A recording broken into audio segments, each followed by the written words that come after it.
أعوذ بالله من الشيطان الرجيم بسم الله الرحمن الرحيم الحمد لله رب العالمين والصلاة والسلام على أشرف الأنبياء والمرسلين نبينا محمد وعلى آله وصحبه أجمعين Allahun e falenderojmë për i tij ndihmë, falje dhe udhëzim kërkojmë. Salavatet dhe selamet Muhamedit alayhi salam ja dërgojmë dhe të gjithë atyre të cilët rrugën e tij pasojnë, së bashku Allahun në xhenet shpresojmë të na bashkojmë. Të nderuar besimtar, çdo gjë që ne e shohim me sy në këtë gjithësi ka një mesazh që e bart në veten e tij. Këto mesazhe të cilat njeriu i merr nga të pamurit e tij dhe nga shikimi i tij në gjithësi, tregojnë se Allahu Azza wa Jall është fuqiplot, tregojnë për madhështinë e Allahut dhe për urtësinë e tij në krijimtari. Në shumë ajete të Kuranit, Allahu i lartësuar na fton neve si besimtar që të elshojmë shikimin ton në këtë gjithësi, në këto horizonte, në mënyrë që të marrim mësim dhe të logjikojmë për Allahun e lartësuar dhe të na shtohet imani për Zotin ton. Inna fi khalqis samawati wal ardi wa ikhtilafil layli wan nahari wal fulki allati تجري في البحر بما ينفع الناس وما أنزل الله من السماء من ماء فأحيا به الأرض بعد موتها وبث فيها من كل دابة وتصريف الرياح والسحاب المسخر بين السماء والأرض لآيات لقوم يعقلون. Vërtet në krijimin e qiejve dhe të tokës, në ndërrimin e natës dhe ditës, në anije që lundrojnë në det për dobi të njerëzve, në shijen që Allahu e lëshon nga qielli duke ngjallur përmes tij tokën dhe duke përhapur në të çdo lloj gjallëse, në lëvizjen e errave dhe në rrjet që lëvizin mes qiellit dhe tokës, në të gjitha këto Allahu thot le ayat, ka shenja të cilat i shërbejnë atyre të cilët kanë logjik, atyre të cilët meditojnë. Ajo me të cilën ne sot do të ndalemi dhe do të flasim me lejen e Allahut të lartësuar, ka të bëjë me një nga shenjat e mëdha të fuqisë dhe madhështisë së Allahut, e që janë errërat. Këto dikush i quajnë fenomen natyror, nuk janë thjesht të krijuara pa ndonjë urtësi dhe pa ndonjë hikmet të Allahut të lartësuar. Mirpo era është një nga ushtritë e Allahut të lartësuar. Pra është ushtri nga ushtritë e Allahut të lartësuar, të cilat funksionojnë, të cilat qarkullojnë dhe lëvizin në bazë të urdhrit të Allahut të lartësuar. Dhe komplet kjo varet se si Allahu dëshiron që ato të qarkullojnë, ashtu edhe e luajnë rolin e tyre. Herë si mëshirë për njerëzit në veçanti, ndërsa për krijesat në përgjithësi, e herë janë sikur ndihmë për besimtarët, herë janë si paralajmërime për njerëzit, e herë pas here Allahu këto erëra i ka përdorur edhe si ndëshkim. I ka dërguar si ndëshkim për një popull të saktuar, të cilët janë treguar me mendjevdhej dhe arrogant kundrejt shpalljes hyjnore dhe nuk i kanë besuar dërgumit e Zotit që janë dërguar tek ata. Allahu i lartësuar në ajetet e Kuranit fillimisht e bën të qartë se erat janë mëshirë nga Zoti. Pra në esencë, për besimtarët, erat janë mëshirë nga Allahu i lartësuar për ta. Këto era janë paralajmërime për ardhjen e shiut. Kështu Allahu i lartësuar thot: "Wa huwa alladhi yursilu ar-riyaha bushran bayna yaday rahmatih." Thot ajo është që i dërgon erërat si përgëzim para mëshirës së tij. Në një tjetër ajet Kur'anit Allahu thot Allahu alladhi yursilu ar-riyaha fatuthiru sahaba. Allahu i dërgon erërat dhe ato i lëvizin rreth. Pra i dërgon erat që ti lëvizin rreth, ti tubojnë e pastaj pas këtij procesi të vije dhe të zbres shiu në tokë. Pra një erë e cila nuk shihet me sy. A shihet era me sy? Nuk shihet. Por është diçka e cila përjetohet.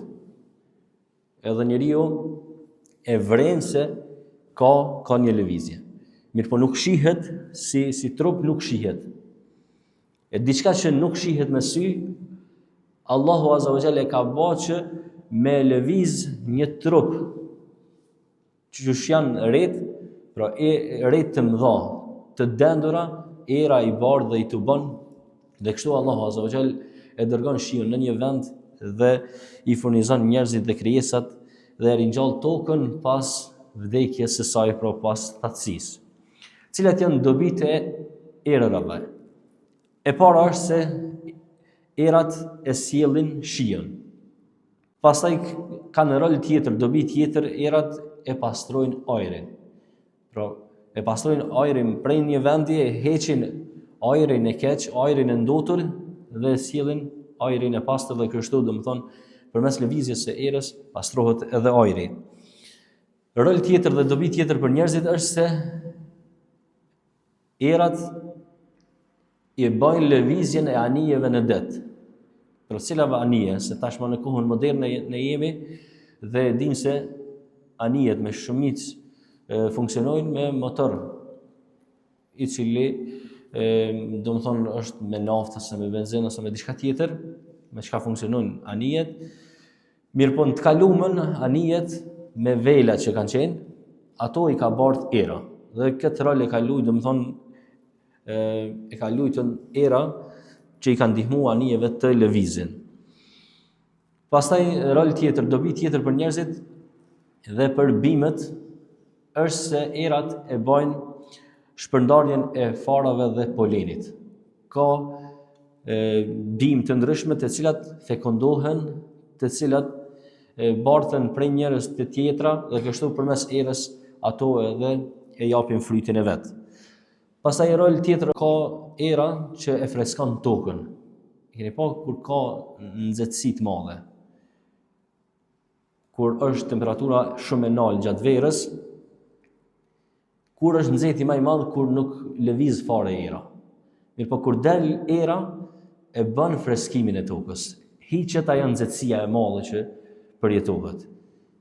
Dhe kështu Allahu Azza wa Jalla dërgon erën që t'i freskoj gjallësat e cilat jetojnë në tokë dhe t'i ruaj ata përmes erës. Era nderuar besimtar ka mundësi, dhe këto këta që i përmendëm janë në kuadër të mëshirës së Allahut të lartësuar, që mëshirën e tij e realizon përmes erës. Tani kemi erën si një nga ushtritë e Allahut të lartësuar që përdoret si ndëshkim apo si dënim për mohuesit, për ata të cilët e kundërshtojnë urdhrin e Allahut dhe të dërguarit të tij dhe nuk e ndjekin besimin të cilin e promovon pejgamberi i caktuar që është dërguar tek një popull i caktuar.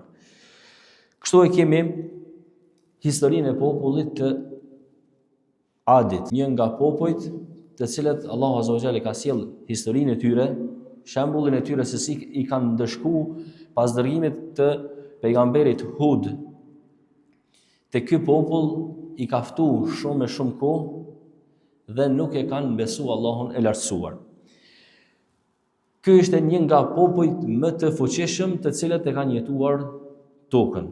Dhe Allah e përshkruan, domethënë, atë sigurinë e tyre, atë fuqinë e tyre që e kanë shfaq me mendje madhësi, me arrogancë dhe kanë thonën men ashaddu minna quwwa. Kush është më i fortë se na? Në çka janë bazuar këta kur e kanë thonë këtë fjalë? Këta janë bazuar në fuqinë e tyre trupore, fizike. Është një transmetim nga Abdullah ibn Abbas, i cili thotë se me i gjati prej tyre ka qenë 100 kuti. 100 kuti është dikon 47 cm. Për këto 100 kuti me i shumëzu me 47 cm, del dikon me i gjati i tyre ka qenë 47 metra, për afërsisht. Nërsa me i shkurti prej këti populli ka qenë 60 kuti. 60 kuti i vjen 28 metra apo pak ma tepër. Po imagjinoni çfarë trupa të mëdhaj fizik kanë pasur. Dhe Allahu e sjell mu shembullin e këtyre njerëzve për të na treguar neve se me gjithë këtë fuqi trupore, fizike, të cilët kanë pas potencial dhe kanë ndërtu, domethënë prej shkëmbimeve kanë ndërtu banesa, kanë ndërtu shtëpi, që si populli fuqishëm fizikisht kanë qenë, por mendjemallësia e tyre ka bërë që me meritu ndëshkimin e Allahut të lartësuar. Dhe kështu Allahu Azza wa Jalla dërgoi mbi ta erën e fuqishme, e cila do të ishte ndëshkim për ta. Dhe nëpër sure të ndryshme të Kur'anit e kuptojmë se si Allahu Azza wa Jalla ka sjellur ndëshkimin tek ta. Wa fi 'adin idh arsalna 'alayhim ar-riha al-aqim. Allahu ka thënë edhe te Adi kur ne dërguam kundër tyre erën shkatruese. Ma tadharu min shay'in atat 'alayhi illa ja'alathu karramim. Ka thënë kjo erë e cila nuk linte asgjë pa shkatruar. Çka i ka dalë përpara e ka shkatruar. Në ajete të tjera të Kur'anit thot Allahu Azza wa Jalla e përshkruan, domethënë atë përshtypjen e tyre kur e kanë pa një re e cila ka dalë, e kanë pa duke ardhur ret ka vendbanimi i tyre. Dhe këtë e përshkruan Allahu i lartësuar duke thënë në surën Ahqaf, ajeti 24-25, falamma ra'awhu 'aridan mustaqbila awdiyatihim, ka thënë kur ata pa një re që u duk se vinte në drejtim të luginave të tyre, të vendbanimeve të tyre. Çfarë kanë thënë? Qalu hadha 'aridun mumtiruna. Kjo re që po vjen për na sjell shijen. Kanë marrë si përgëzim. Allahu thotë jo. Bel huwa masta'jaltum bih. Kjo është ajo për cilit ju nxitonit. I thonit pejgamberit ju Hudit, çka s'pona sjell çat dënim, çat ndeshkim që po na kërcënon me ta. Sepse Hudi ju thonë të besoni Allahun, mos i përgënjeshtroni ajetet e tij. Dhe ndiqeni udhëzimin tim. Ata nuk e pranuan një gjë të tillë. E mohuan Allahun që me marr sikur Zot të vetëm një. Dhe Allahu i thotë: "Bel huwa masta'jaltum bih." Kjo re që po e shehni se po vjen drejt juve, nuk është përgëzim për ju, nuk jam sjell shiu. Mirë, po kjo është ndëshkimi për të cilin ju thonit se pse s'po na bjen më shpejt. Dhe në kuadër të këtyre fjalëve Allahu Azza wa Jalla thot: "Rihum fiha 'adhabun elim." Këto re me vete po bartin diçka madhore. Një hidhrim, një zemrim të madh të Allahut të lartësuar, i cili po vije dhe po bie mbi këtë popull përgënjeshtrues. Tudammiru kullu shay'in bi amri rabbiha. Kjo erë po vjen me urdhër të Allahut. Dhe urdhri i Allahut është që me shkatërron. Po e shkatërron çdo njeri mendje madh, arrogant, i cili nuk e ndjeki pejgamberin e Allahut lartësuar dhe nuk i besoi atij. Sakharaha alayhim 7 layalin wa 8 ayamin husuma. Allahu thot se kjo erë e fuqishme zgjati sa ditë dhe sa net. Allahu thot mbi ta zgjati 7 net e 8 ditë. Pra pa ndal hiç.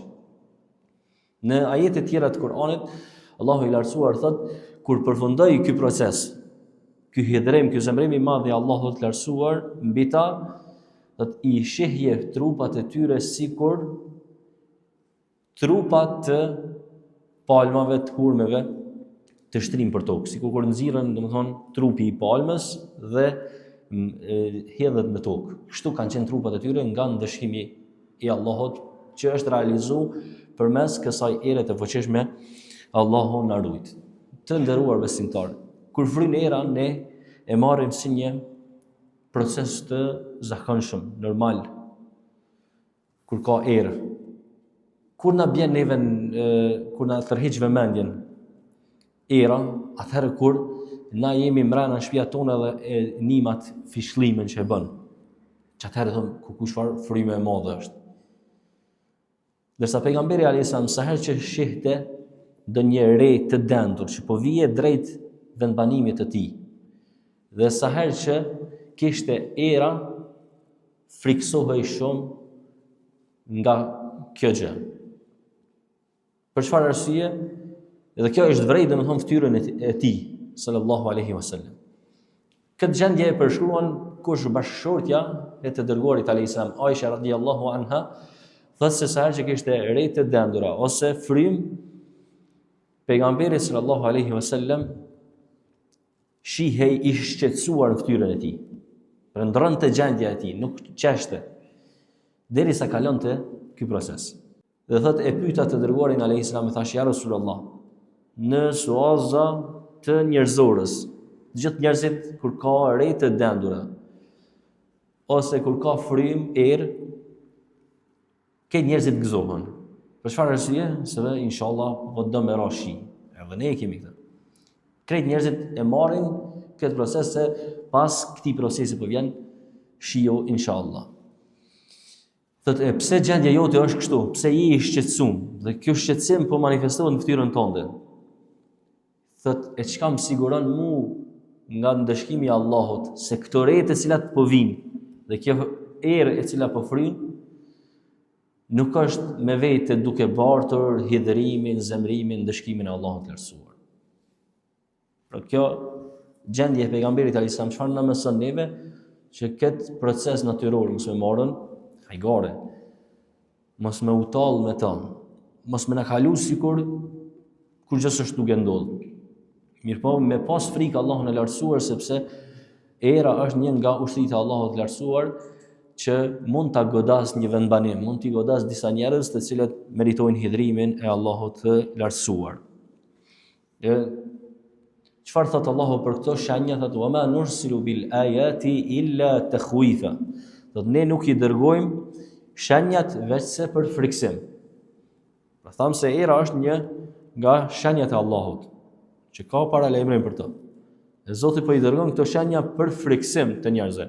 Çfarë friksimi? Me kriju panik, nuk është qëllimi kjo. Për m'ia rikujtu njerëzve raportin se si e ke me Allahun e lartë madhruar. Era nderuar besimtar ka mundësi të jetë edhe ndihmë për besimtarët, për muslimanët. Dhe kjo është vërtetuar në luftën e Ahzabit, ose lufta e Hendekut, që është njoft me dy emra. Domethënë kjo luftë njihet kur të gjitha ushtrit e mohuesve u mblodhen për ta luftuar pejgamberin alayhis salam, për të ardhur drejt Medinës dhe për ta vrarë të dërguarin sallallahu alaihi wasallam. Pra me atë synim kanë ardhur dhe shokët e tij, ata të cilët kishin besuar Allahun dhe të dërguarin, ishin mbledhur ushtri të shumta nga shumë popull, ishin tubuar dhe kishin ardhur nga të gjitha anët. Allahu e vërshun se kanë ardhur prej poshtit dhe prej lartit. Dhe ka pasur domethënë fisë jehude që e kishin tradhtuar pejgamberin alayhis salam në atë luftë. Dhe ishin bashkuar me radhët e mohuesve, pra një ushtri shumë e madhe. Dhe me idenë e Selman el-Farisijut, i cili kishte thënë të dërguarit sallallahu alaihi wasallam, ja Rasulullah, sugjeroi që me hap një hendek për me siguru vendin nga kishte frikë se po hënin ajo ushtri. Dhe e kishin bë hapjen e këtij hendeku. Në këtë luftë, ushtria pabesimtare nuk kishte mundësi të hynin brenda në Medinë, sepse s'mund ta kalonin hendekun.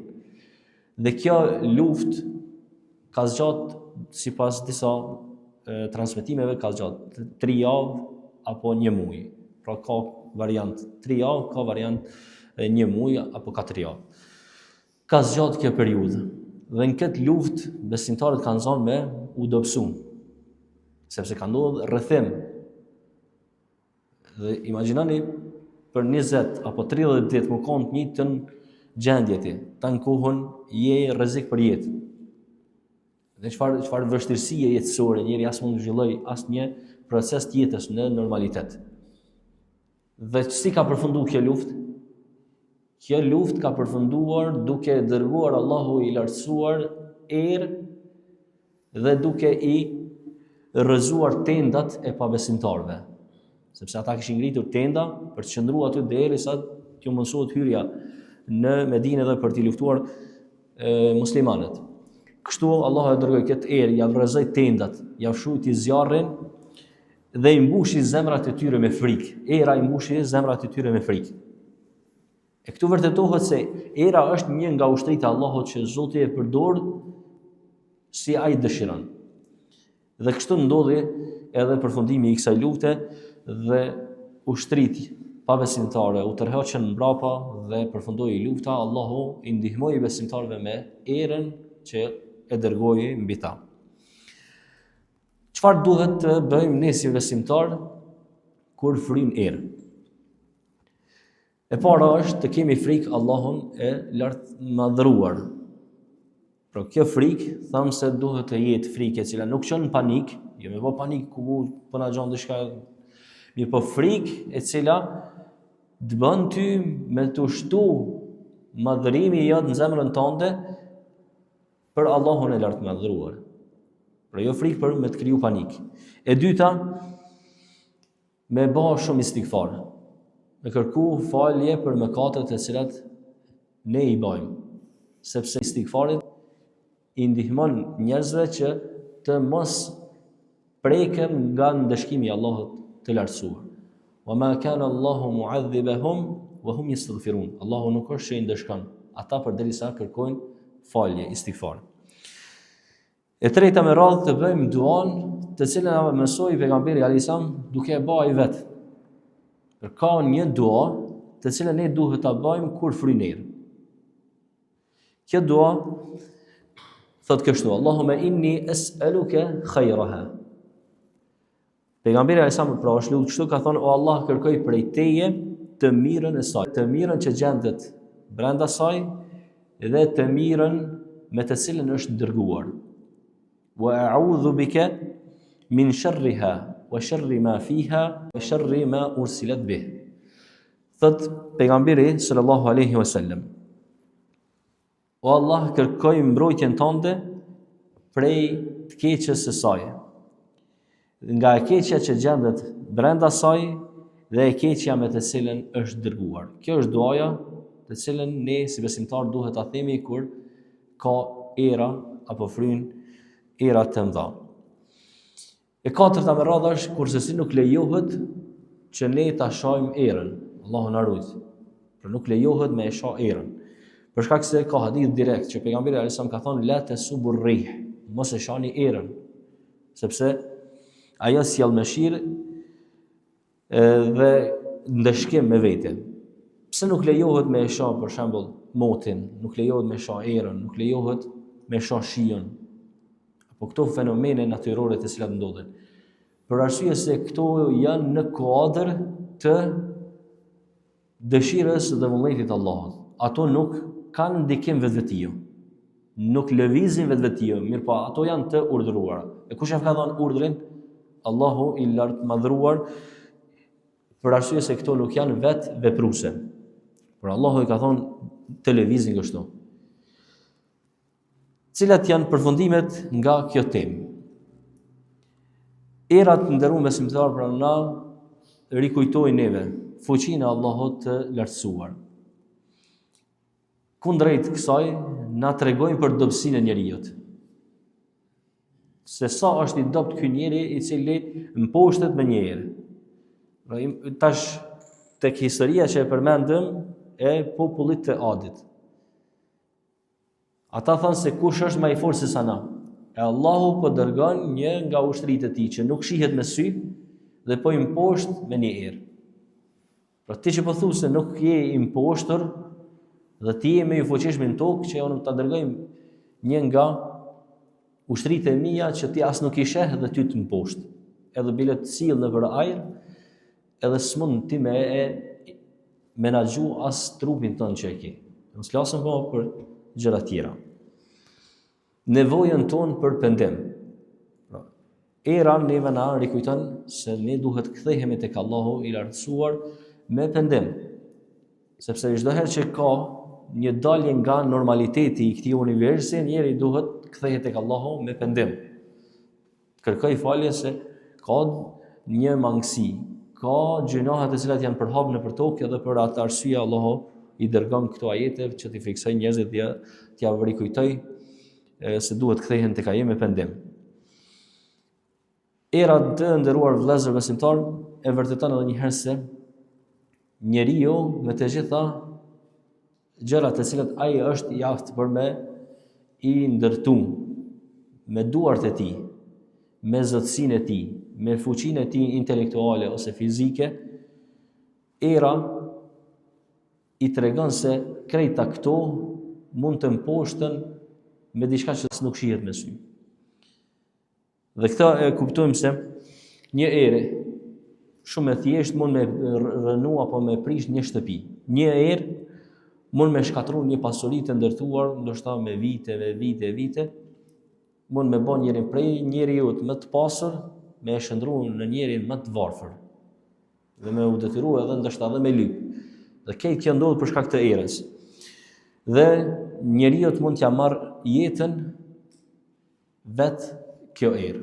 Për këtë arsye pejgamberi alayhis salam pra na ka mësuar që edhe të kërkojmë mbrojtje tek Allahu nga e keqja e saj, sepse mund të ketë brenda saj të keqja e cila mund ta kërcënoj direkt jetën e njeriu. Andaj nderuar besimtar, në kohën kur gjendeni përpall këtij procesi apo këtij fenomeni natyror, duhet që shtohet pendimi, istighfari, duhet të edukohen fëmijët e tonë që me pas frikë Allahun e lartësuar dhe me umbledh e tërë familja me bëj istighfar në këtë çaste.